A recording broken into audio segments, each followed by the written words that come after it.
Você precisa ser evangélico, ir para uma igreja evangélica. Não, você não precisa fazer isso. Quando alguém me pergunta assim, mas você acha que eu tenho que mudar de religião? Eu costumo dizer, não, não precisa. Essa religião que você tem já serve para jogar fora. Estamos em João capítulo 15, hoje nós vamos do verso 1 até o verso 8, estamos falando sobre a videira verdadeira que é Jesus Cristo, estamos falando sobre nossa vida cristã, estamos falando sobre talvez o resumo do que é a vida cristã e o nascedouro e manutenção da vida da igreja, seu fruto e sua missão na terra. Talvez a parábola que Jesus usa, dizendo eu sou a videira verdadeira e vocês são os ramos, seja um grande resumo da sua obra e da continuidade dela, através de indivíduos que se tornaram sua igreja, e de como se torna visível o reino de Deus a esse mundo. Qual o nosso papel e qual a nossa missão nessa terra? Sabe que antes de nós iniciarmos esta série, nós já havíamos anunciado o ano passado, né? Você que é daqui da igreja, já tínhamos falado que nós seguiríamos com a parábola da videira este ano. E quando começou a pandemia, nós batemos um papo entre nós pastores, dizendo, a gente prossegue ou a gente muda o assunto pelo fato de estarmos num momento que ninguém imaginava.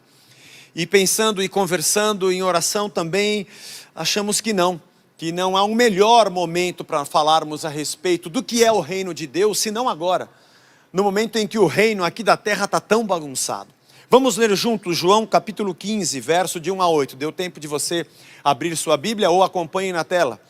Eu sou a videira verdadeira e meu pai é o lavrador. Todo ramo que estando em mim não der fruto, ele o corta. E todo que dá fruto, ele o limpa, para que produza mais fruto ainda. Vocês estão limpos por causa da palavra que lhes tenho falado.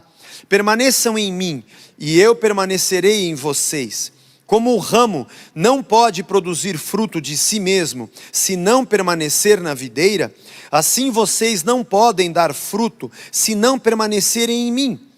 Eu sou a videira, vocês são os ramos.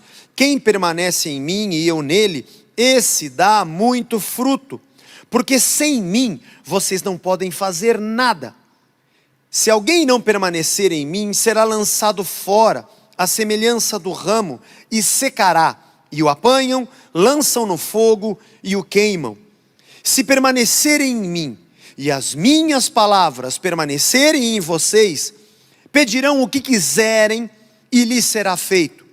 Nisso é glorificado o meu Pai, que vocês deem muito fruto, e assim mostrarão que são meus discípulos. Senhor, nos abençoa na Tua palavra, fala-nos através dela, seja nossa alma e espírito alimentados nesta manhã. Te pedimos em nome de Jesus. Amém. Nós vamos concentrar a nosso estudo desta manhã nos versos 7 e no verso 8. Verso 7 e verso 8. Se vocês permanecerem em mim e as minhas palavras permanecerem em vocês, vocês vão pedir o que quiserem e lhes será feito. E nisso é glorificado meu Pai que está nos céus, que vocês deem muito fruto e assim mostrarão que são meus discípulos. Esse verso 7 é um verso que mexe com a gente. Pedireis o que quiserdes e vos será feito. Aleluia! Onde que é essa igreja? É lá que eu quero ir. Quem que é esse pregador que leu esse negócio? Quem que achou essa revelação? Tive uma revelação na Bíblia agora. Teve uma revelação de um negócio que está escrito há 2000 anos já. Tive uma revelação agora do negócio que já está aqui há 2000 anos. Você vai pedir o que você quiser. Peça o que quiser que Deus vai te dar agora. Tem muita gente que gosta de fazer isso. Pegar um trecho, uma frase ou um versículo, arrancá-lo de dentro de um contexto. Você não sabe em que contexto aquilo foi escrito, nem o que veio antes, nem o que veio depois. Mas, ele diz, está na Bíblia, e é verdade. Só que você acaba de tirá-lo da Bíblia, quando você tira do contexto, quando você tira daquele universo, e interpreta separadamente uma única frase. Apesar dela estar escrita na Bíblia, a Bíblia não diz isso. Há uma coisa muito interessante que você precisa parar para pensar sobre a nossa essência de ser. O homem é um ser que tem desejos. O desejo do ser humano é discutido por pensadores, por filósofos, talvez há milênios, não só há séculos, há milênios.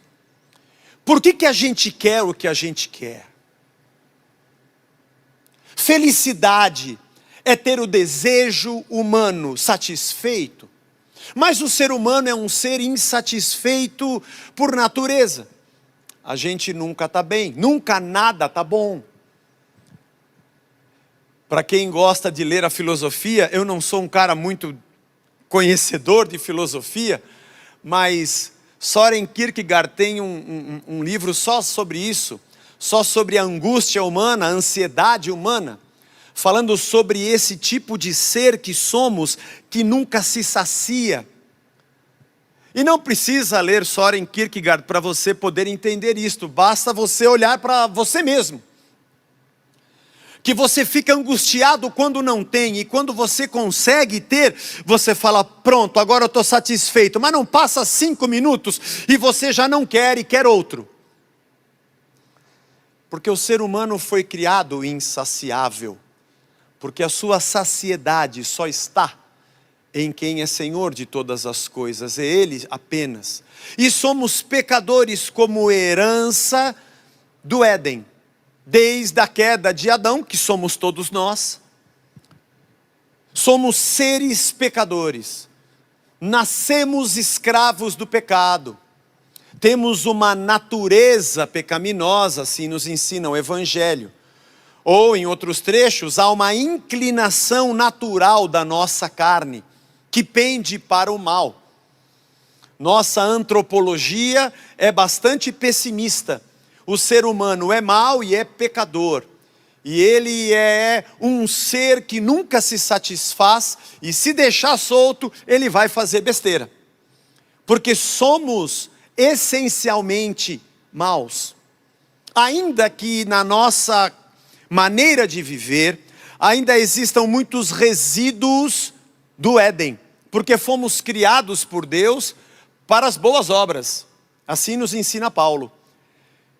E ainda mantemos a humanidade, ainda é possível você perceber na humanidade a bondade e a justiça que a cada dia que passa, quanto mais longe estamos da nossa origem, mais próximos estamos do nosso fim. Quanto mais longe estamos de Gênesis 1 e 2, mais próximos estamos de Apocalipse 20 e 21.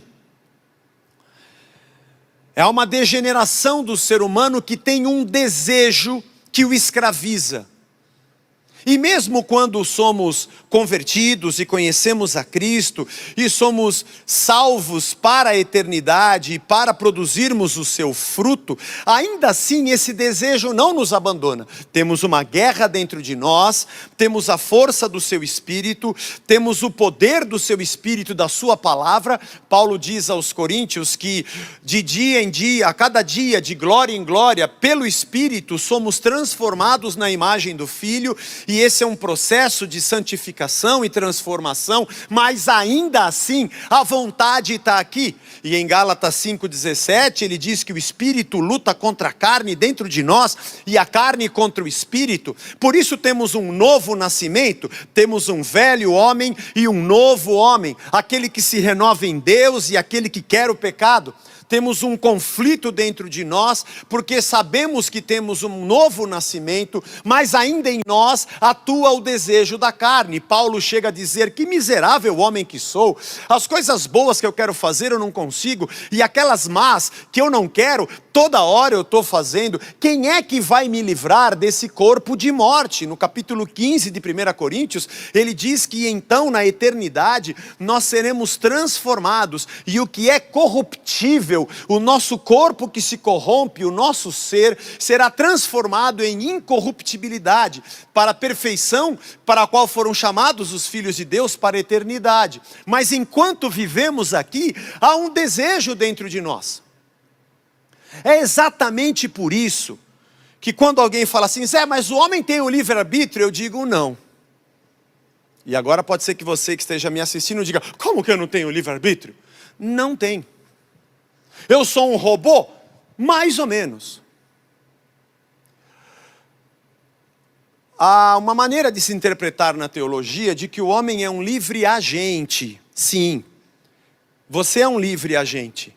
Você tem uma livre agência na sua vida, dentro de uma natureza pecaminosa e dentro da inclinação da sua carne e da nossa condição de pecadores. Sim, nós escolhemos o que nós queremos fazer. Nós escolhemos como nós vamos administrar essa terra, nós escolhemos em quem nós vamos depositar a nossa confiança, nós escolhemos como nós vamos cuidar da nossa casa, nós escolhemos que tipo de educação queremos dar aos nossos filhos, nós escolhemos de que maneira vamos trabalhar, que tipo de negócio vamos fazer, se vamos ou não vamos assinar o contrato. Nós temos uma livre agência, porém, isso acontece dentro de uma condição de pecadores. Eu não consigo, eu sou livre para fazer o que eu quero, eu não sou livre para deixar de querer o que eu quero, porque sou escravo do pecado. O conceito de livre-arbítrio é como se você não tivesse nenhuma influência de Deus, nenhuma influência de Satanás, e fosse um ser perfeitamente perfeito. E tivesse condições de enxergar tudo como Deus, como o diabo, e você pudesse decidir algo que não dependesse de nada e ninguém. Esse seria uma completa liberdade de arbitrar o que você deseja. Mas o problema é que o nosso desejo é um desejo pecaminoso. Somos escravos do pecado. Sim, você tem uma livre agência. Você escolhe fazer o que você quiser nessa vida. Você só não consegue escolher ser um outro tipo de ser. Nascer sem a marca do pecado, nascer sem ser descendência de Adão, escolher que a sua carne não seja inclinada para o mal e ter poder de mudar o que você quer. Você pode fazer o que você quiser nessa vida. Você só não consegue mudar o seu desejo. Você luta contra ele, porque somos escravos. Por que eu estou dizendo tudo isso? Porque o versículo 7 diz: se vós estiverdes em mim, se vocês estiverem em mim, ramo na videira, vocês estão ligados a mim, vocês são parte de mim, a seiva que flui em vocês é a minha. O Espírito que opera em mim, opera em vocês. Vocês estão em mim. Se vocês estiverem em mim, e as minhas palavras estiverem em vocês, meu ensino, tudo aquilo que eu disse a vocês, meus princípios, tudo aquilo que eu disse a vocês sobre minha justiça, sobre o meu amor, sobre a minha graça, sobre a minha misericórdia, sobre a minha maneira de enxergar o mundo, se vocês se entregarem a mim e permitirem que as minhas palavras entrem dentro de vocês, aí vocês vão pedir o que vocês quiserem e vos será feito. Mas o que isso significa? O que significa? Porque aqui nós temos uma chave.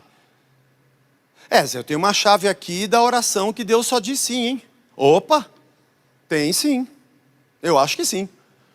Esse versículo aqui está dando para a gente um patuá da resposta positiva. Pode ser. Dá para mandar fabricar na Conde de Sarzedas para a gente vender na igreja? Não, não dá. Não dá. Não é um patuá. Tem um jeito disso acontecer. O jeito disso acontecer se resume na palavra morte. Eu e você fomos convidados a morrer e nascer de novo. A condição de orar e ter todas as respostas de Deus, pedireis o que quiserdes e vos será feito, é exatamente um pré-requisito. Eu estar inteiramente ligado a Cristo e a sua palavra estar completamente dentro de mim. Aí vou pedir o meu desejo e o meu desejo será feito. Caramba, eu preciso dessa lâmpada com esse gênio mágico. Vamos lá. Filipenses capítulo 2, versos de 13 a 16. Aliás, eu vou ler a partir do versículo 12. Filipenses 3, de 12 a 16. Assim, meus amados, como sempre obedeceram não só na minha presença, Paulo escrevendo aos filipenses, porém muito mais agora na minha ausência, desenvolvam a sua salvação com temor e tremor. Agora presta atenção no 13, porque é Deus quem efetua em vocês tanto o querer, o desejo, como o realizar. O que você faz, segundo a sua boa vontade. Façam tudo sem murmuração nem discussões, para que sejam irrepreensíveis e puros, filhos de Deus inculpáveis, no meio de uma geração pervertida e corrupta, na qual vocês brilham como luzeiros do mundo, preservando o Logos da vida, a palavra da vida. Assim no dia de Cristo poderei me gloriar de que não corri em vão, nem me esforcei inutilmente, porque é Deus quem opera em vocês o querer e o efetuar. Você precisa ser evangélico, ir para uma igreja evangélica. Não, você não precisa fazer isso. Quando alguém me pergunta assim, mas você acha que eu tenho que mudar de religião? Eu costumo dizer, não precisa. Essa religião que você tem já serve para jogar fora.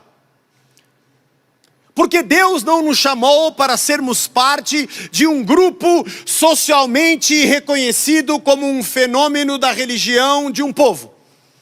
Deus não nos chamou para sermos identificados com o rótulo segundo o agrupamento que nós temos de religião. Deus não nos chamou para sermos parte de um grupo que tem os seus dogmas e seus rituais e se diferem da população porque tem uma outra religião. Deus nos chamou para morrermos. Por isso nós nascemos de novo, por isso somos novas criaturas, por isso começamos e evoluímos, bebemos leite, comemos comida sólida, como Paulo diz, e crescemos. Por isso desenvolvemos a nossa salvação. Por isso quem quiser me seguir, negue-se a si mesmo, joga fora quem você é. Vai ser fácil? Vai ser difícil, então pega essa cruz e me siga. A proposta do evangelho é proposta de morte.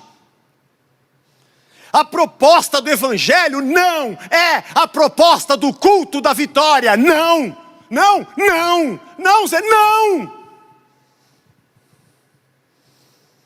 Ainda que você adore ir para o lugar onde eu vou ter os meus pedidos resolvidos. Não.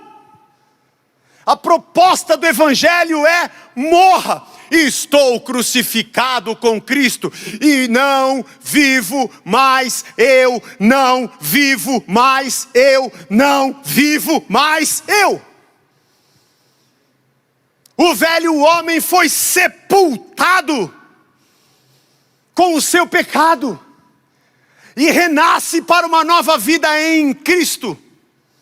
E ligado na videira, entregue, rendido, enxertado em outra árvore, não se alimentando mais do fruto do conhecimento do bem e do mal, para tomar as suas decisões segundo a sua vontade, mas saindo desta árvore de morte e se conectando na videira da vida.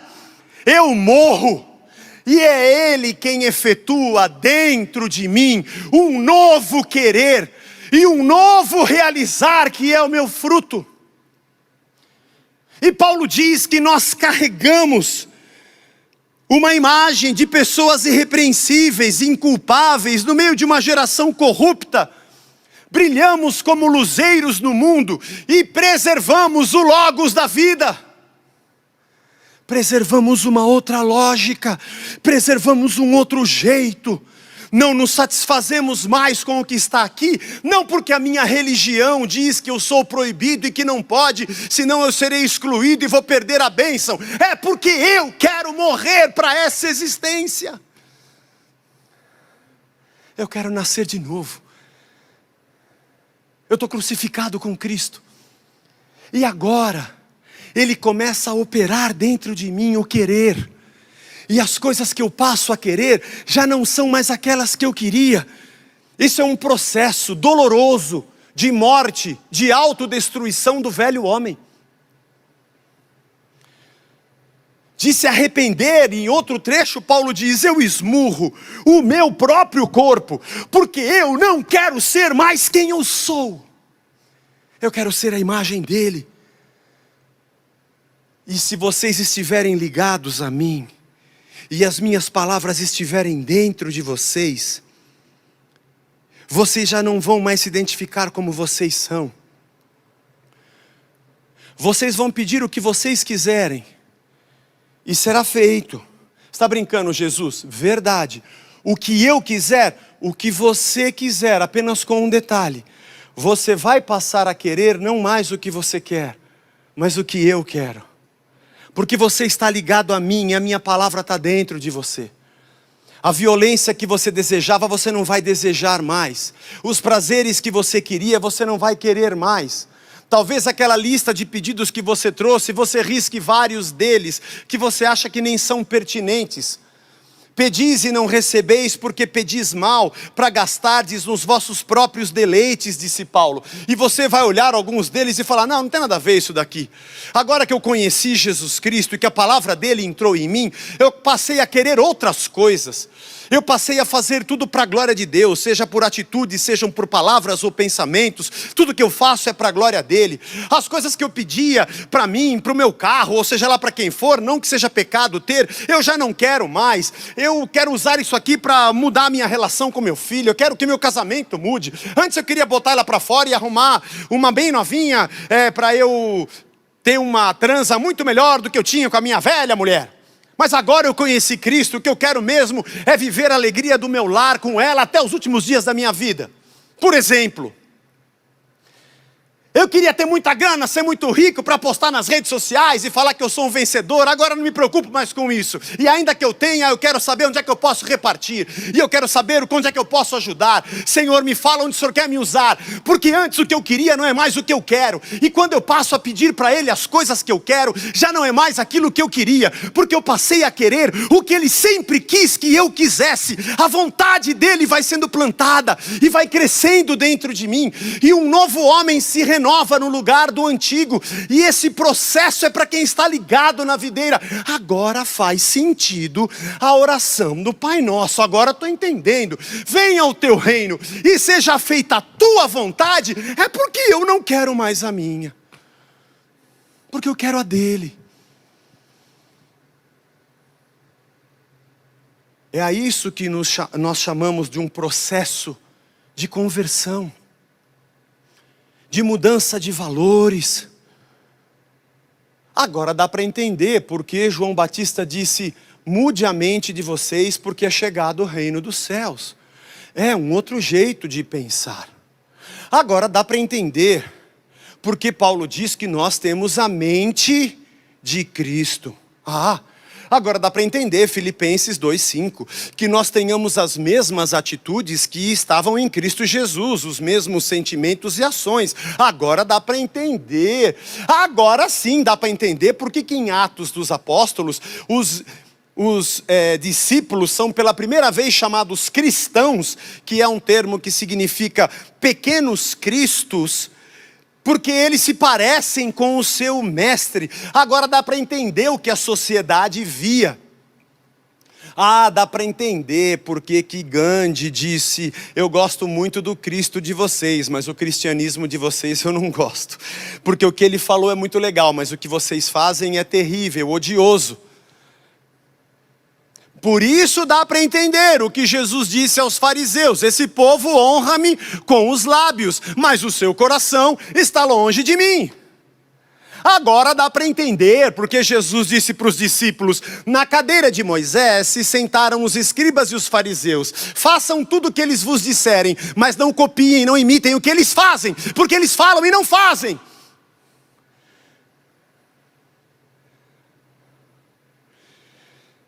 É por isso que não me preocupa nem um pouco se alguém diz, você é evangélico, cristão. Eu não estou preocupado com isso. Eu estou preocupado se de verdade eu estou sendo um ramo ligado à videira. Perfeitos?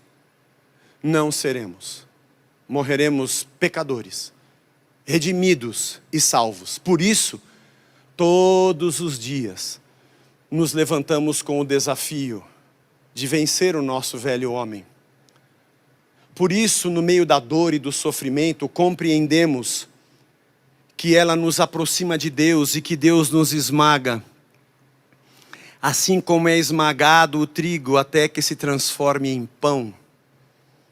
Agora dá para entender porque em João capítulo 12, Jesus diz: se o grão de trigo permanecer só, ele morre, mas se ele morrer, ele produz muito fruto. Agora eu entendo.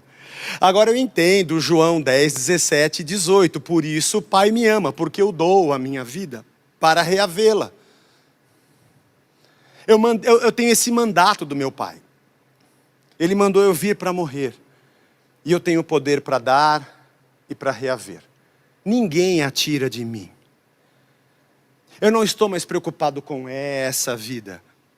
Apesar de que eu sei que a graça e o cuidado dele me assistem nessa vida. Mas eu estou muito interessado nesta vida. Aonde eu estou ligado. E em preservar a lógica da vida. De um reino que está acima de todas as coisas. Tem sido muito difícil, nesses últimos tempos, pregar o Evangelho, sobretudo aos evangélicos. É muito mais fácil você pregar o Evangelho para quem não é evangélico. Porque quando você fala da verdade do reino e do seu ideal, partindo da transformação do ser humano, isso faz sentido para quem não quer mais ser o que é. E muitas vezes o crente não está preocupado com o que Deus quer. Ele já sabe qual é o seu projeto, o seu plano. Ele trouxe as suas planilhas e plantas enroladas debaixo do braço para num culto Deus assinar e dizer: vou realizar a sua vontade. O Evangelho pressupõe a nossa morte. O Evangelho pressupõe que entregamos nossa vida para não mais vivê-la da maneira que vivíamos aqui. Em Colossenses 3, 16 e 17, Paulo diz assim, que a palavra de Cristo habite ricamente em vocês. Instruam-se e aconselhem-se mutuamente em toda a sabedoria, louvando a Deus com salmos, hinos, cânticos espirituais, com gratidão no coração. Isso é igreja. Sempre que eu leio esse texto, eu penso num cardume de peixes. Você já assistiu o Animal Planet, ou aquele canal History, sei lá, quando fala sobre a natureza, mostra os animais. Você já viu cardume de peixe? Tem algumas imagens que assim, vem uma baleia ou um tubarão no meio do cardume. E o cardume de peixes parece, vou te falar, parece que é um animal só. Não parece que são vários. Porque eles viram ao mesmo tempo. Já viu isso aí? Todos eles. Vem aquele cardume, mesmo que não está sendo atacado. Eles vêm, o cara está filmando e vira para cá, todo mundo vira para lá. E é engraçado que a gente não sabe quem é o cara que fica no meio, tipo, como é que se fala? O mestre da bateria. A gente não sabe quem é o mestre da bateria. Só sabe que eles são...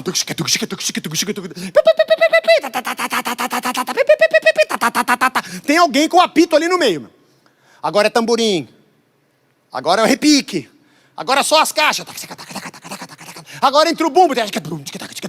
Tem que ter alguém no meio. Tem que ter um dos peixes que fala: atenção, Houston, we have a problem. E todos eles estão conectados com o in-ear ao mesmo tempo, sem fio.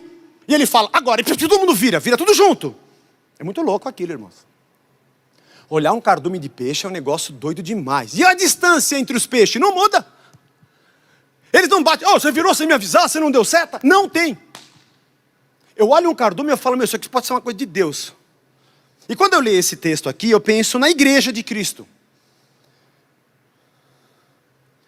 Porque é um bando de gente, Big Brother, cada um vem de um lugar, com uma cultura diferente, com uma educação diferente, gente que teve traumas diferentes, passaram por dores diferentes, de tradições religiosas e culturais diferentes, e até de ascensão socioeconômica diferentes, e chega e todo mundo fala: eu quero Cristo. E é tudo gente diferente, com cabeças diferentes, com formações diferentes. Mas se todos eles se conectarem na videira e permitirem que as palavras dele entrem em si, e abandonarem quem são, e tomarem a sua cruz e lutarem contra o seu velho homem, na verdade só há um cabeça para todo o corpo. E os inputs da videira são iguais para todos, e todos eles produzem os ramos de amor, paz, justiça, de harmonia, de fidelidade, de lealdade, de bondade, de benignidade, de mansidão, de domínio próprio, de justiça, de honestidade, de paz, de fé. Quem olha de fora fala, mas como é que esses caras não trombam? Como é que eles não dão seta e estão dando certo? É porque não dá para ver. Mas tem um único cabeça. Tem uma videira. Da onde flui vida para dentro de todos. Me permita tocar nesse assunto de novo. Eu não consigo acreditar. Eu não consigo acreditar, por mais que tentem me fazer entender. Eu não consigo acreditar. Por melhor, maior, mais incrível que seja a ideologia social, econômica ou política do mundo, mudança não acontece de fora para dentro. A palavra que solve a existência humana, a palavra que resolve o ser humano, é a palavra redenção. Não é a palavra socialização. Não é a palavra politização. Apesar de poderem até fazer parte no processo. Mas é a palavra redenção, novo nascimento. Porque ideologias, qualquer que sejam, de qualquer vertente, de qualquer lado que venham, são produzidas por homens e mulheres que têm o mesmo desejo e a mesma inclinação do pecado. E elas são palavras que tentam controlar uma comunidade e trazer transformação de fora para dentro, pelo amor de Jesus Cristo. Eu sou um cristão. Eu creio que tudo acontece porque eu estou ligado à videira. E porque dentro de mim pulsa uma nova lógica, e eu preservo a lógica da vida, como Paulo diz, acabamos de ler. Por isso, eu não consigo me conectar a nenhuma outra videira. Consigo até entender as boas práticas, ações que possam produzir na sociedade. Posso até, lado a lado, trabalhar pelo mesmo bem, mas jamais me conectarei àquela essência. Porque ainda que façamos parecido o que fazemos, o porquê fazemos, é muito diferente dentro de nós. E é uma pena que tantos evangélicos não compreendam isso.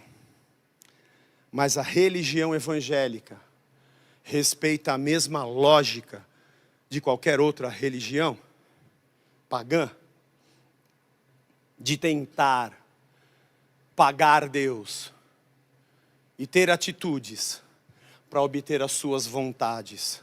Mas a fé cristã nos ensina a morrer para a nossa vontade.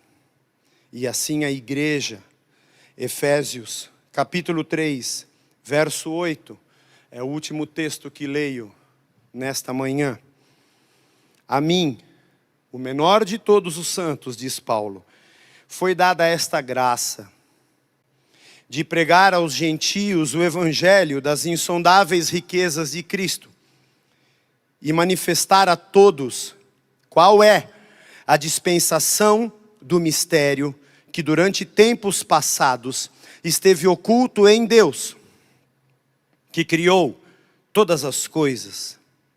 E isso para que agora, pela igreja, a multiforme sabedoria de Deus se torne conhecidas dos principados e das potestades nas regiões celestiais. Preste atenção. Para que através da igreja, a multiforme sabedoria de Deus, a sabedoria de Deus que se manifesta de diferentes formas, multiforme sabedoria de Deus, se torne conhecida dos principados e potestades, segundo o eterno propósito que Deus estabeleceu em Cristo Jesus, nosso Senhor. Meu Deus do céu. Isso aqui é algo muito profundo. Muito profundo. Que na nossa reunião dessa semana, o Vagnão estava compartilhando um estudo que ele fez no seminário, uma aula, compartilhou conosco essa aula exatamente sobre esse texto. De que Deus cria todo o cosmos, o homem, natureza, os sistemas, nas galáxias ou na galáxia, cria anjos e até aqueles que são decaídos com Satanás ou aqueles que servem a Deus. Principados e potestades nas regiões celestiais, poderes e domínios espirituais, não importa se é do bem ou do mal. Paulo não designa a diferença, não dá designação diferente para nenhum deles. É como se Deus, e diz Paulo, tem um propósito, segundo o seu propósito que estava em Cristo. As insondáveis riquezas dele estavam em Cristo. E através da igreja, Ele manifesta a multiforme sabedoria diante da criação. É como se Ele dissesse: estrelas, planetas, sol, lua, tudo que existe, terra, árvores, plantas, rios, mares, micróbios, bactérias, Satanás e demônios, anjos, todo mundo olha para Cristo, porque Ele é o cabeça da igreja. E se vocês quiserem saber como é a minha multiforme sabedoria, olha para essas pessoas que estão ligadas a mim. Meu Deus do céu, isso é de uma responsabilidade muito profunda. Para que quando a nossa sociedade ouvisse falar a palavra igreja, ou tivesse contato com um discípulo do Messias, ele tivesse contato com a multiforme sabedoria de Deus ali expressa. E toda a imagem de Cristo se conhecesse ali. Que pena que nós descemos os degraus da existência para disputarmos o esgoto do chão da terra e o lixo da terra decaída com aqueles que não conhecem a Cristo e acham que o sistema terra, o caos que se transformou o cosmos, é a única chance que temos de viver. Que pena.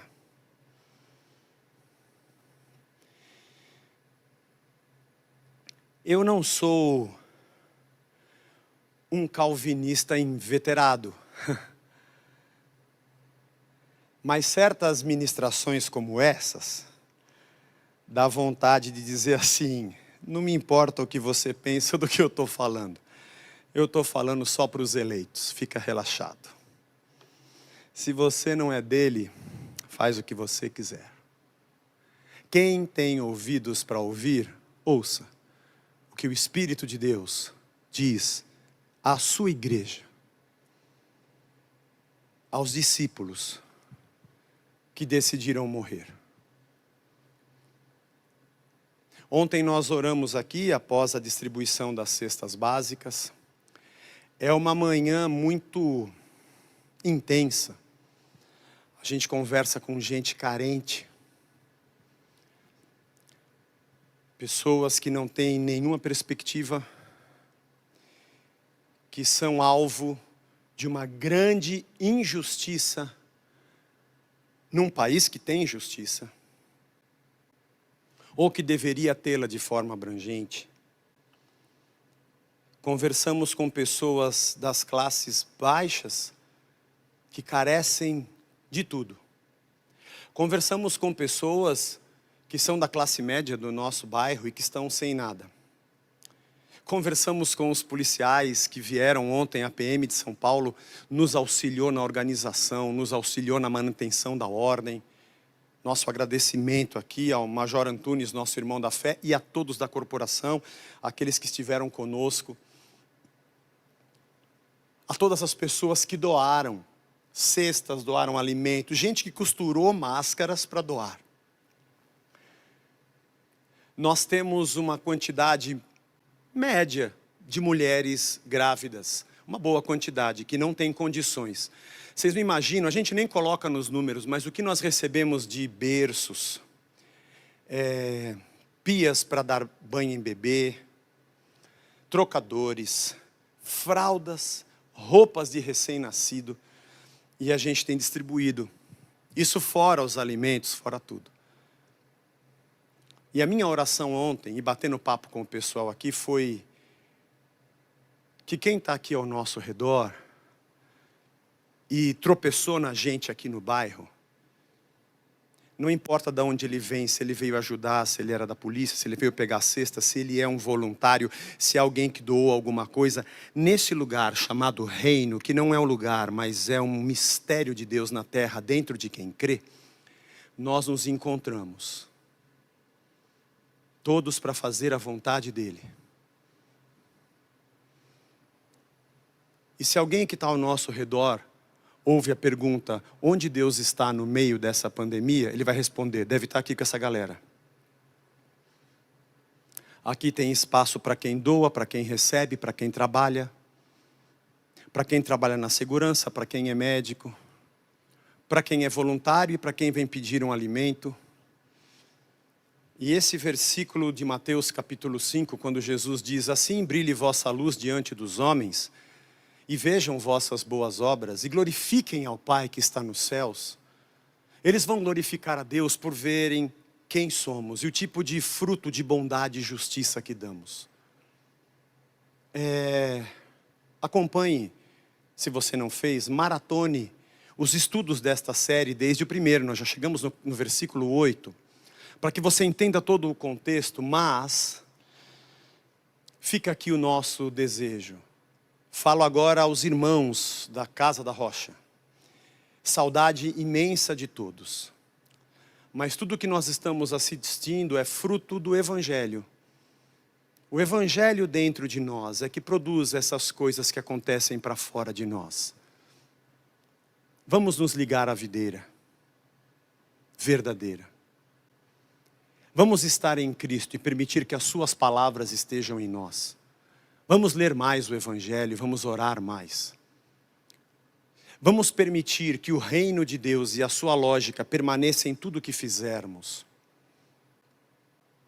Não vamos nos render a um tipo de redenção proposta pela vontade humana, ainda que tenham boas propostas.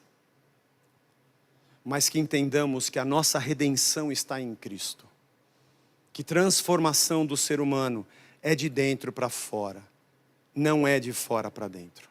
Leis não mudam o ser humano, só dizem para ele que ele vai ser punido.